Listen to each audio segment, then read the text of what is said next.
Bahasan kita kali ini mengenai kimia karbon.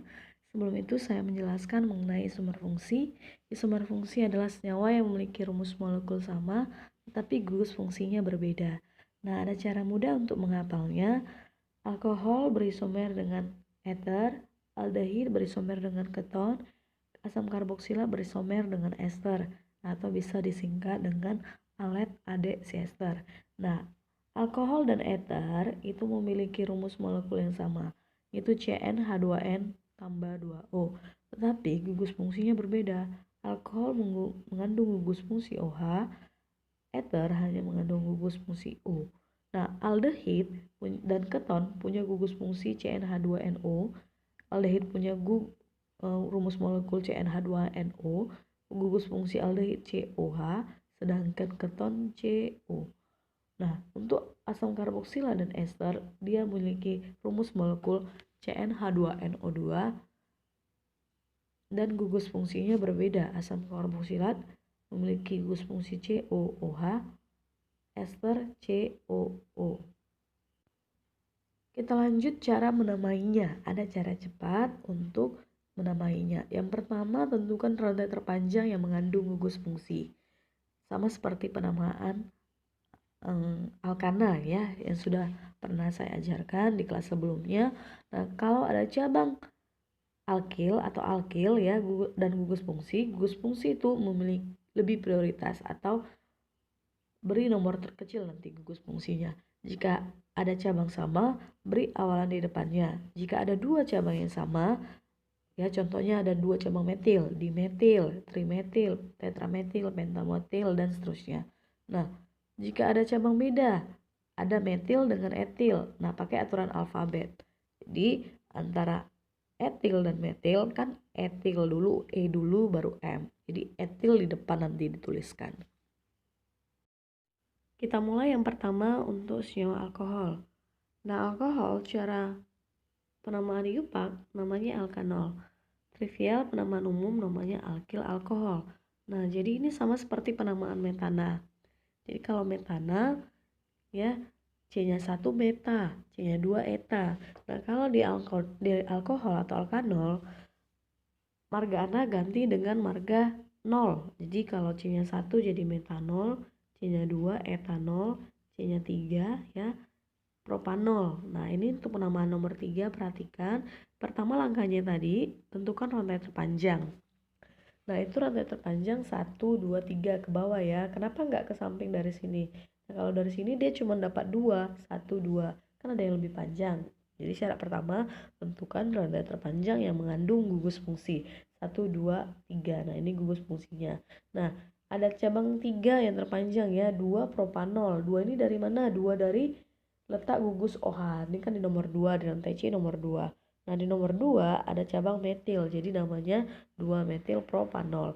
Nah, untuk contoh selanjutnya ada 6 cabang, ada 6 rantai ya. Oke, heksa ya kalau 6. Nah, di nomor 2 ada gugus fungsi OH, 2 heksanol. Nah, di nomor 2, 3 dan 4 ya, 2, 3 dan 4 itu ada cabang metil. Jadi kalau ada 3 cabangnya pakai awalan tri. 2, 3, 4 trimetil, 2 heksanol. Nah, secara trivial ikuti aja polanya. Nah, namanya alkil alkohol. Jadi kalau dia 1 namanya metil, ada gugus OH berarti alkohol. Di metil alkohol. Nah, kalau C-nya 2, 1, 2 ya, namanya etil, etil alkohol. Nah, kalau C-nya 3 ya bentuk seperti ini, ya ini namanya isopropil. Ini namanya isopropil alkohol. Kita lanjut untuk penamaan ether ya. Gugusnya O ya. Secara IUPAC namanya alkoksi alkana, trivial namanya alkil ether. Nah, perhatikan alkoksi itu gugus yang R-nya pendek, alkana R-nya panjang. Jadi, tentukan dulu gugus fungsinya ini ya. O, nah sebelah kanan C-nya 1, sebelah kiri C-nya 2. Jadi yang pendek tadi sebagai alkoksi, yang panjang sebagai gugus alkananya. Nah, jadi kalau C-nya 1 kan meta, jadi metoksi. terus gugus alkananya C-nya 2, etana. Jadi namanya metoksietana. Contohnya lagi, ya yang kedua, ini gugus eter. Sebelah kanan ada 2, sebelah kiri juga ada 2. Ya, ini sama aja. Jadi etoksi etana. Nah, untuk yang contoh selanjutnya, ini gugus eternya. Sebelah kanan C-nya 1, sebelah kiri sini C-nya 4. Kalau C-nya 4 berarti dia sebagai alkananya yang panjangnya ya. Jadi kalau yang sedikit jadi gugus alkoksi, metoksi, C-nya 4, butana. Seperti itu. Nah, kalau penamaan trivial ikuti aja pola alkil eter. Jadi ini gugus fungsi eter, di sini ada C-nya 1, di sini ada C-nya 2. Nah, jadi kalau dia C-nya 1 metil, C-nya 2 etil. Kenapa etil dulu duluan? Karena secara alfabet E dulu baru M. Jadi sesuaikan dengan aturan alfabet. Etil, metil, eter namanya. Nah, untuk contoh yang kedua, ini gugus fungsi eter. Sebelah kiri ada 2 C-nya, sebelah kanan juga ada 2. Nah, bukan etil, etil, eter. Tapi karena ada 2, kan itu sama. Jadi kasih awalan di etil, eter. Seperti itu. Nah, untuk contoh selanjutnya, ya butil, metil, eter. Dari mana? Nah, ini 4 butil ya. 1 metil. Nah, B lebih duluan dibandingkan M di alfabet. Nah, namanya butil, metil, eter. Kita lanjut selanjutnya untuk aldehid. Ya, aldehid nama yupaknya alkanal, trivialnya aldehida. Nah, kalau dia C-nya 1 tadi kan meta. Karena dia alkanal, marga anal. Berarti metanal. C-nya 2 etanal. C-nya 3 propanal. C-nya 4 butanal. Nah, di sini tidak dibuat letak gugus fungsinya. Kenapa? Karena gugus aldehid ya selalu di ujung, di rantai nomor 1 C-nya ya. Karena sini kan udah terpakai semua tangan C.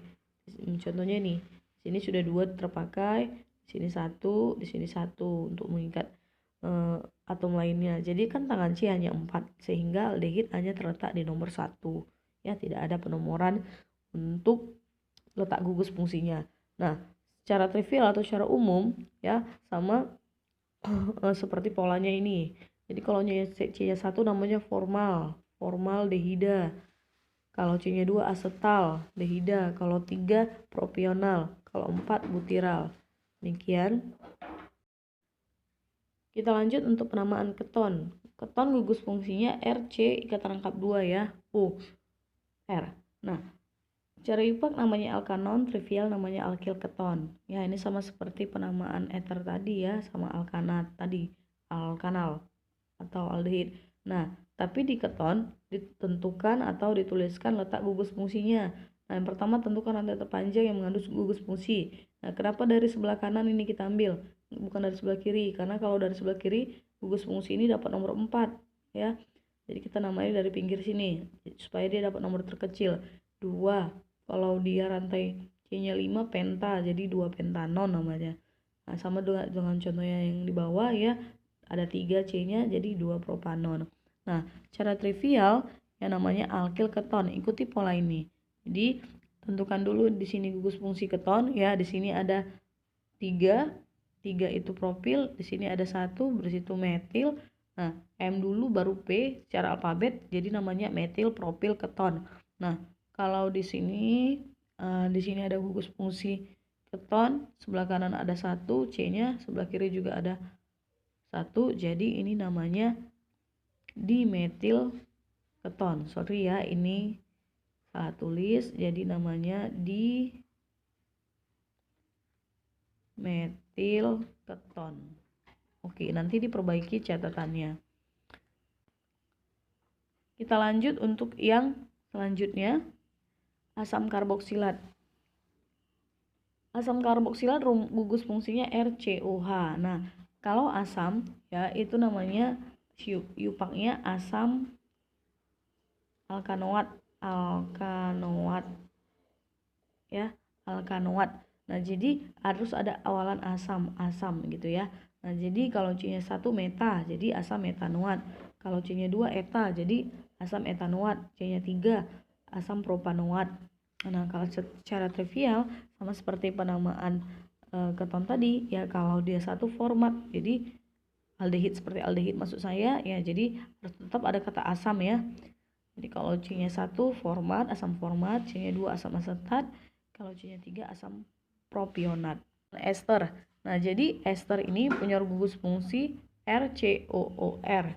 Nah, cara IUPAC namanya alkil alkanoat. Alkil alkanoat. Silakan diperbaiki nanti ya di catatannya ya. Nah, jadi ikuti polanya. Jadi kalau di sini ada gugus fungsinya, nah paling mudah dilingkari dulu gugus fungsinya. Setelah O itu untuk gugus alkilnya, secara O ini ya, gugus alkilnya. Jadi metil karena C di sini 1 ya, metil metanoat namanya. Nah, lingkari dulu gugus fungsinya cara mudahnya ya.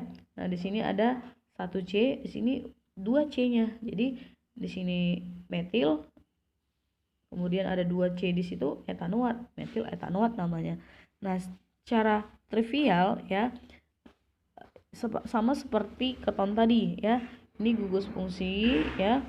Di sini ada sama metil, kalau satu format ya, metil format. Nah, ini ada 1 ya, berarti metil. Nah, di sebelah sini ada C-nya 2, berarti asetat. Nah, demikian ya penjelasan untuk materi kimia karbon.